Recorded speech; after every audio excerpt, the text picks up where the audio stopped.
Caitlin Clark reflects on injury recovery and coach's cautious approach ahead of WNBA season. Caitlin Clark has been itching to get back on the court for the Indiana Fever. The former Iowa Hawkeyes star's second season was cut short due to injury, limiting her to just 13 games in 2025. Clark, however, was back to her usual best when she returned to competitive basketball for Team USA in March last week. She led the national team to a 5-0 record in the FIBA World Cup qualifying tournament in Puerto Rico, winning MVP honors along the way. Clark is now fully healthy, and she's raring to go ahead of the 2026 WNBA season. The Fever kicked off training camp on Sunday ahead of their season opener against the Dallas Wings on May 9. Clark herself said during Sunday's practice that she's now 100% healthy. At the same time, however, the Fever head coach Stephanie White was quick to pump the brakes on the hype surrounding Clark.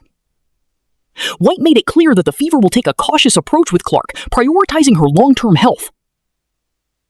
Clark hasn't lost one bit of her competitive fire, but she admitted that she's also planning to be more prudent following an extended injury layoff. "I was talking to Steph a little bit, and I'm the person that doesn't want to sit out a single rep. I want to be in there every single time," said Clark. "I want to be in there every single time. I just love competing and I love playing. None of that has changed, but just being a little bit smarter with my body and understanding what it takes." White earlier said that Clark doesn't have to be out there every rep. Clark addressed her coach's decision, explaining why she believes it is the right call. "I think especially for camp days, these days are really long. You're on the court 2.5, 3 hours and putting in a lot of stuff. So taking care of my body at this point in the season is probably the most important thing. Whether that's recovery, whether that's pre-court treatment, whatever it is, I think it's those type of things." This is a new experience for Clark, which she concedes will not be easy. Nevertheless, she also knows that it is necessary. "I've never really sat on the sidelines before, so it's a very humbling experience.